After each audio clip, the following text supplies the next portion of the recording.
Good morning. Today we are working on basically this sort of taking our baby steps of coordinate geometry, which is where we analyze things that are in the coordinate plane, meaning on a graph, things that have coordinates, points that have x, y, an x coordinate and a y coordinate. So, for instance, let me just look at this. Basically, I could graph a quadrilateral on the coordinate plane, and then I could say, I want to find out what kind of quadrilateral this is by looking at the side lengths or looking at the angles and stuff like that. So that's coordinate geometry, when you're analyzing the shape using the coordinates. And the basic three formulas, or the only three formulas we use to do that, are right here. The distance formula, the midpoint formula, and the slope formula. So let me just go ahead and write those out real quick for you again. The distance formula to find the distance between 2 points, which we would call like point 1 and point 2. And it doesn't matter which point you choose for which. The distance between those 2 points, you take the difference between the x's and square it, difference between the y's and square it, and you add those together, and then take the square root of the whole thing. So that's the distance formula. Midpoint formula we sometimes need. Midpoint formula, it's like the point right in the middle of 2 points. So it's the average. I average my x's and I average my y's. Add them together and divide by 2, not subtract. And all of these are basically assuming that I label my 2 points. This is like just point 1, point 2. And finally, the slope formula. Slope formula can help me, well, let's just go ahead and say what it is real quick. Slope formula is I find the difference between my y's, and then that's on top of the difference between my x's. So these are the formulas. Okay, and this talks about what we do with which one. If I want to find the lengths of sides, which I could use to find the perimeter, or maybe if I want to know what type of shape it is by using the lengths of sides, or if I want to know if sides are congruent, or if I want to use the lengths to find the area, then I would use distance formula. Question? I will in just 1 second. Yeah, let me just talk about. So that's the distance formula. Then for midpoint, that's really used mostly to see if diagonals bisect each other for quadrilaterals. Slope is really important to find out if we have right angles. Okay, so lines, or if my lines are parallel or if they're perpendicular. Okay, so that's kind of what we talked about the last couple of days, is that parallel lines have the same slope. Perpendicular lines have opposite reciprocal slopes. I'm showing what you were asking me to show. So let me leave that up there for just a few more seconds. And then we're going to look at these problems, just sort of, I like these because they sort of walk us through some individual smaller questions that we can ask about these things, or just individual questions we can ask. Sort of helps us ramp up to asking bigger questions like what type of shape is this, or how could I prove this is a trapezoid, or things like that.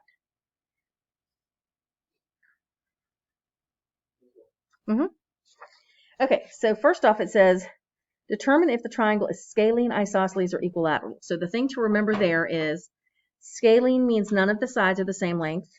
Isosceles means 2 of the sides are the same length. Equilateral means all of the sides are the same length. So if I have a triangle, that's 3 sides, and basically if I pick any 2 points, that makes a side. In other words, I have one side between A and B. So I'm going to do the distance formula between A and B. And I take the difference between the x's, that's 8 minus 4, squared, plus the difference between the y's, which is 4 minus 5, squared.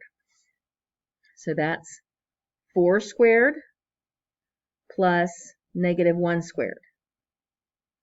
4 squared is 16, negative 1 squared is 1, so square root is 17 is my answer for the length of AB. This is using the distance formula. Keep in mind with distance formula, it doesn't matter which order you subtract in, because either way you're about to square it. If I square negative 7, I get 49. If I square positive 7, I get 49. So it doesn't matter. Okay, so now I'm going to do another side. So let's do BC.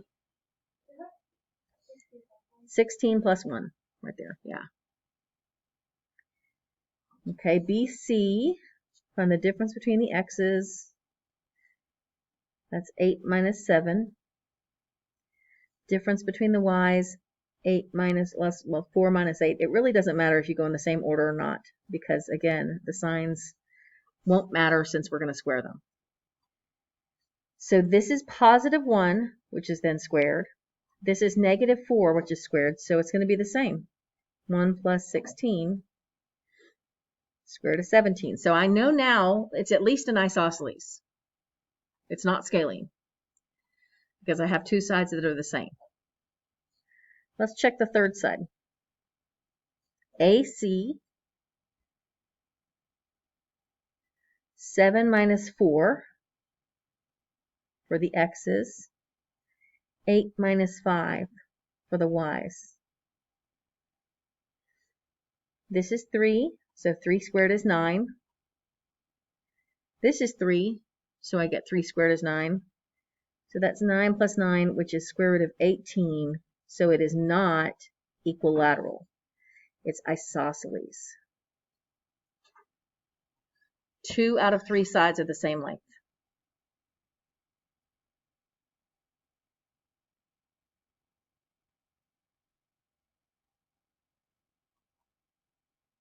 Let me get a little bit bigger here. I think we need that. Yes, isosceles is 2 are equal. Yes, sir.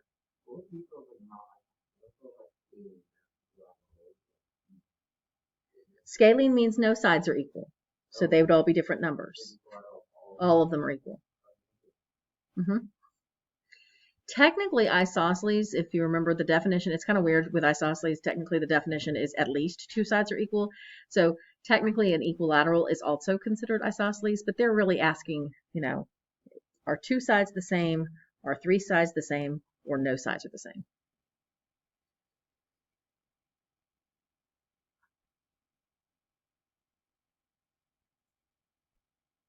Okay, let's look at the, well, actually, before we look at the next one, let's think about, I have the 3 lengths of the sides here.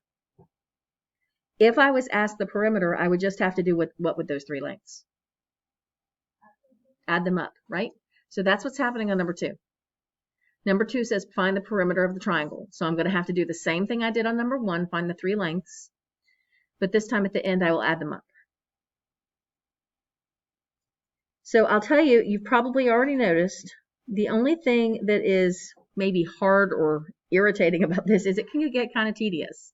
Doing the distance formula over and over again, it's a lot of sort of plug and chug. So 2 minus 1, 2 minus negative 3. You've got to be careful with those signs. 2 minus a negative 3 is what? 5. 2 plus 3. Yeah. So this is 1 squared plus, that's 5 squared. So 1 plus 25. You can go ahead and write, there's a step I'm not writing in between. Let me grab it. Like you could write, I'm not showing every single step. Like the next step would be 1 squared plus 5 squared. And I'm jumping to this just because I don't have much space. So if you were doing it on a separate sheet of paper or something, you're welcome to do that, to show that step too.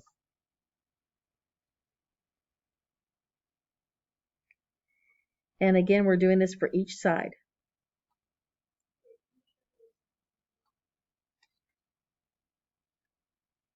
Just 2 minus 1 is 1. And 2 minus negative 3 is 5.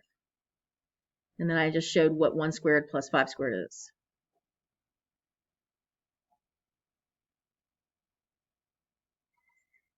So BC, 6 minus 2 for the x's. And for the y's, negative 2 minus 2.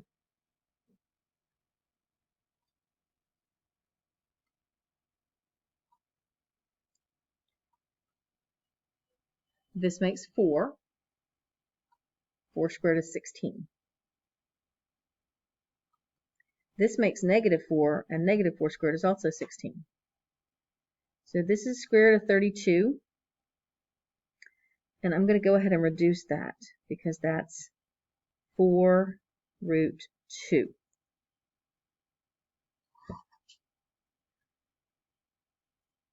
This one doesn't reduce because there's no perfect squares that go into 26.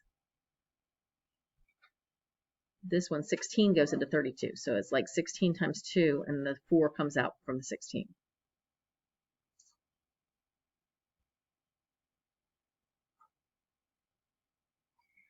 All right, last side is AC.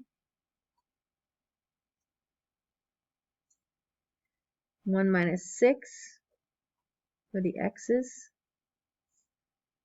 -3 minus a -2 for the y's. 1 minus 6 is -5, and when we square -5, we get 25. -3 minus a -2 becomes -3 plus 2. That's -1. When we square -1, we get 1.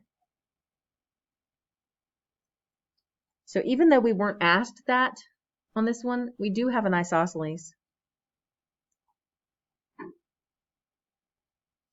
Now there's two ways, once we want to find the perimeter, there's two ways we could write our answer. We could write it in exact form. Exact form for this, and I'm going to write it separately and then put it in here. If I add them up like this, the only way to combine radicals from when you're combining like terms, which is what adding and subtracting is if they have the exact same thing under the radical. So I can't put these two together. But I can put these two together. This is like if I had x plus x. So it's like 2 of that, 2x. So this would be the exact form. I have 2 square roots of 26 plus the 4 square roots of 2. That would be exact form. And let's go ahead and change it to a decimal also.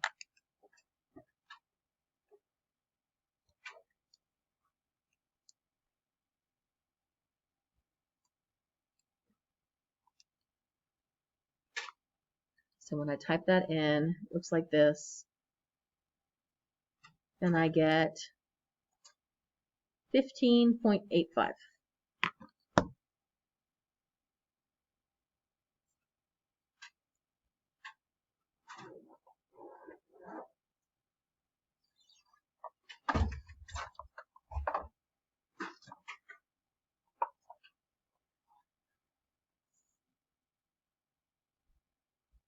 Questions on that one?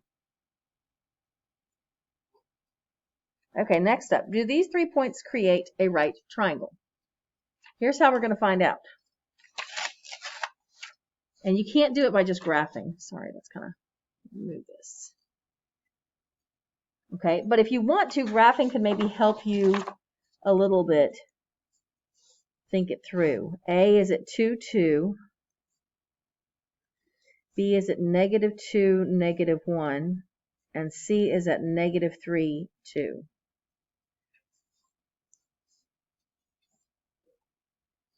Okay, so sorry I didn't show you. All right, so that's what it looks like.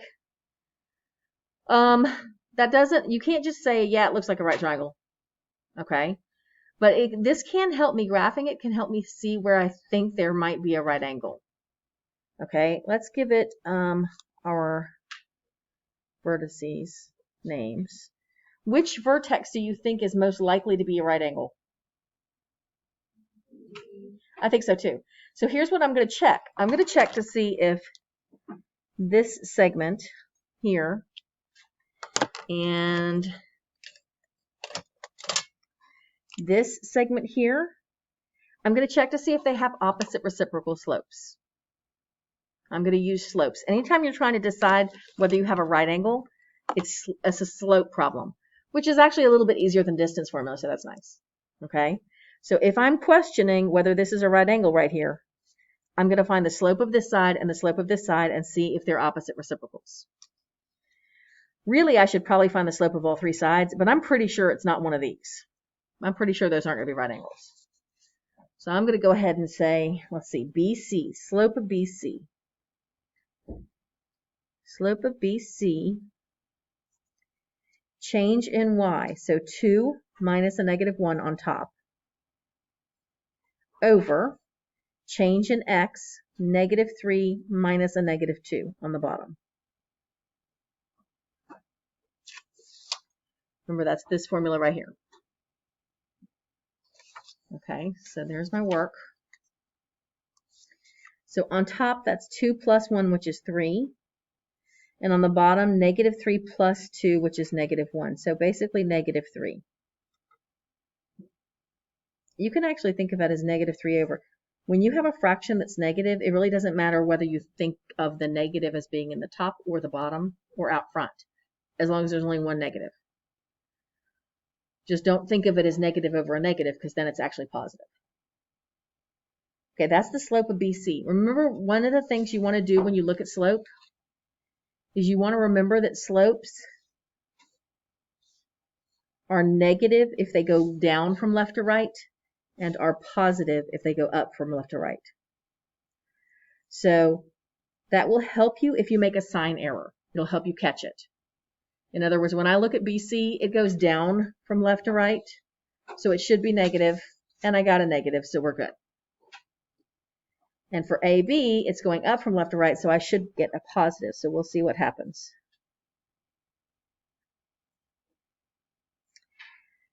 Change in y goes on top, so I'm going to do 2 minus a negative 1.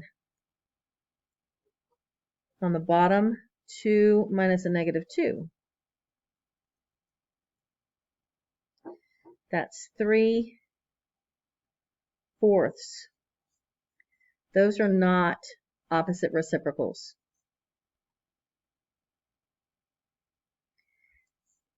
I could find the slope of AC just to make sure that there's not a right angle there that I didn't expect.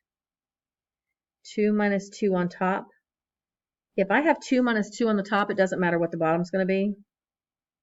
That's going to be 0. 0 on top is always 0 for a fraction. So there are no opposite reciprocals, so there are no right angles.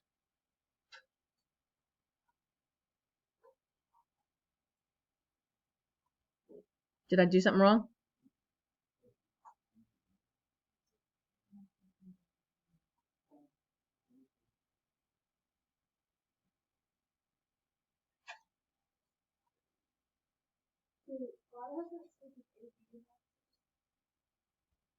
Why was the slope of AB what? Because opposite reciprocals means if I take this and I flip it over and change the sign. If I take this and flip it over, it would be 1/3 and be positive. So this would have to be 1/3 for it to be, they would have to be opposite reciprocals from each other for them to be perpendicular. Like if I had gotten, let's say I had gotten that slope of AB was 3/4 and that slope of BC was -4/3, then I would say, yeah, those are opposite reciprocals, so that means they're perpendicular. Yeah.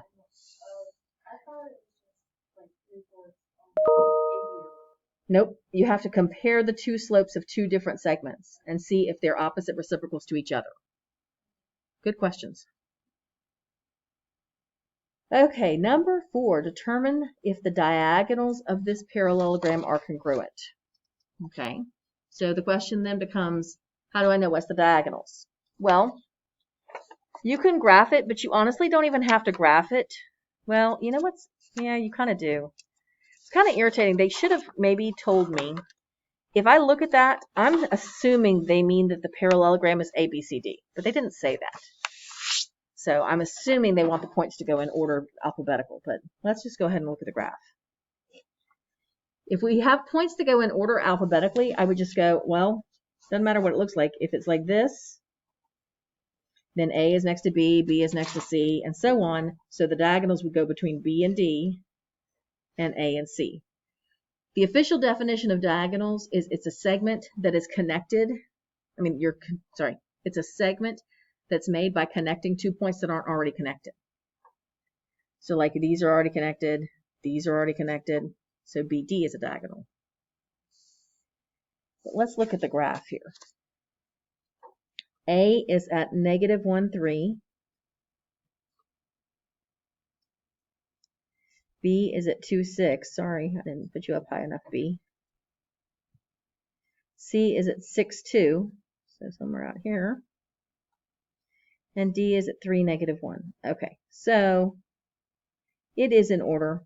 Like A is next to B, B is next to C, C is next to D, and so on.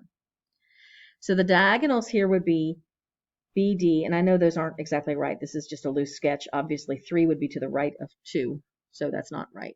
D should be over here somewhere, or this one should go over a little bit.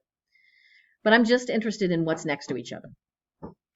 So BD is a diagonal, AC is a diagonal, and so if I want to know if the diagonals are congruent, those are the two lengths I'm going to find. BD and AC. So I only have to do the distance formula twice. So BD, congruent always means same length. So congruent always means use the distance formula. Negative 1 minus 6. And you really don't even have to simplify this much. Let's see, 1 squared is 1. Plus, this is negative 7 squared. You could simplify it, but you might be even able to stop there and just be able to see whether they're the same or not. That's all that matters. It doesn't matter what they are, it just matters if they're the same. AC, difference between the x's is 6 minus negative 1. Difference between the y's is 2 minus 3. 7 squared is 49. Negative 1 squared is 1. So it's the same. So I didn't even need to finish it, but I will. Yes, they are congruent. BD is congruent to AC. Does anybody remember which type of quadrilateral has diagonals that are congruent?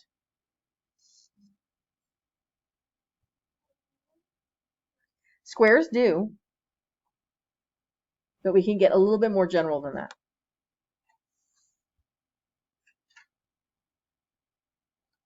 Rectangles. Diagonals that are congruent is a property of rectangles. So this is probably a rectangle. I really technically would need to know, yeah, okay, it does say it's a parallelogram. Since it does say it's a parallelogram, then I know it's a rectangle.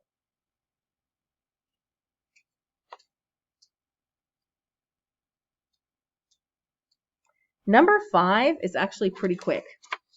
To know if two segments bisect each other means they would have the same midpoint. Remember, bisecting each other means, and it's a property of parallelograms, it means where they meet, one of them divides the other into 2 equal parts, and vice versa. They both divide each other into 2 equal parts. So like, not necessarily all the same, like this could be 3 and 3, and this could be 5 and 5. Okay, so but if that happens, that means this is the midpoint of the one with the 3s, and it's also the midpoint of the one with the 5s. So what we're going to do is we're going to find the midpoint. So I'm going to go ahead and assume A, B, C, D, that it's in order, A, B, C, D, which means the diagonals, just like in number 5, are B, D, and A, C. So I'm going to find the midpoint of AC. Midpoint formula is just average of the x's, average of the y's.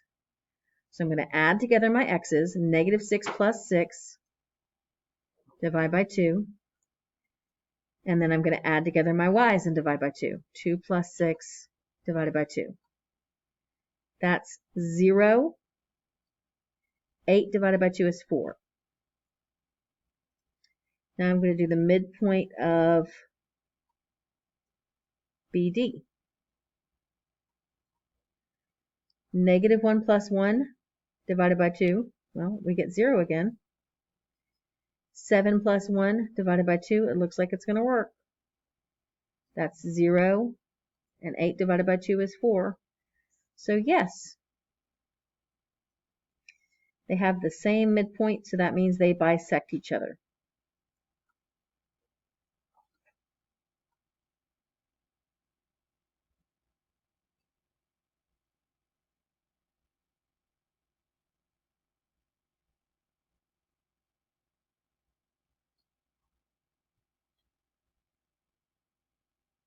Questions there? Y'all are doing great. I know this is tedious.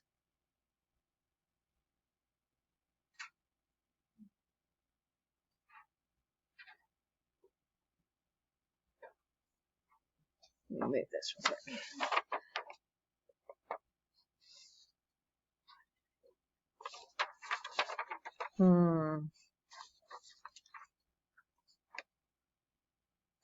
Let's go ahead and finish number 6. Number 6 says, prove that the points of the quadrilateral create a rhombus. Okay. So if I graph this, just sort of a sketch graph, A is at 3, 0. B is at 0, negative 4.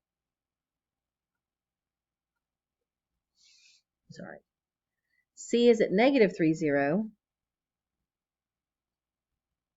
And D is at 0, 4.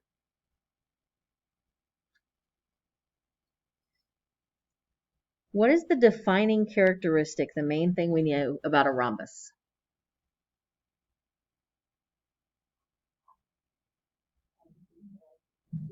Opposite sides are congruent, but that's true for all parallelograms.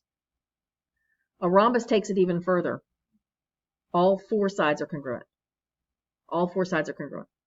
So basically, I need to do the distance formula 4 times and show that I get the same thing every single time.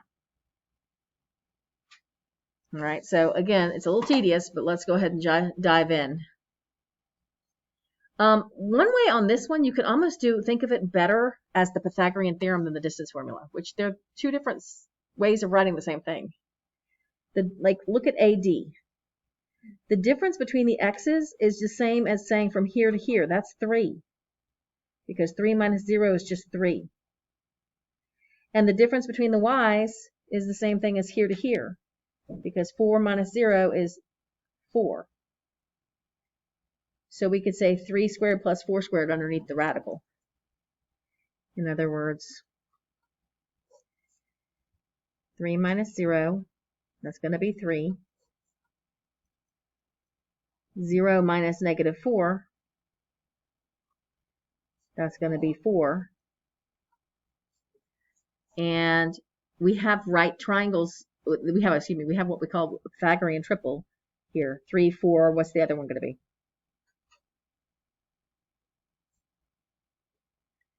Remember Pythagorean triples? 5. So basically you have 3, 4, and 5. Based on the way this is graphed, that's going to happen for every single one of them, right? Because this is 3, this is 4, this is 3. So you could do the distance formula every single time. I would go ahead and shortcut it and say, well, AB is also going to be 3 squared plus 4 squared. The difference between the x's and the difference between the y's. So that's 5. BC, same thing. So that's 5. And CD, same thing. So that's 5. So yeah, it's a rhombus.